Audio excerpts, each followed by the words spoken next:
Hi everyone, and welcome to release 5 of my knit along, and this is how to construct the throw.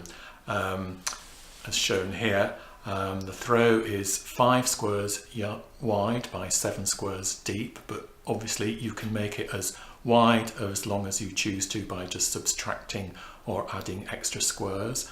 Also, I'm happy for you to be as creative as you want to be and use any combination of squares in any order. This is just my idea of how the throw should be. I hope you will enjoy constructing your throws, however big or small they shall be, and I hope that you will enjoy the finished product. Many thanks.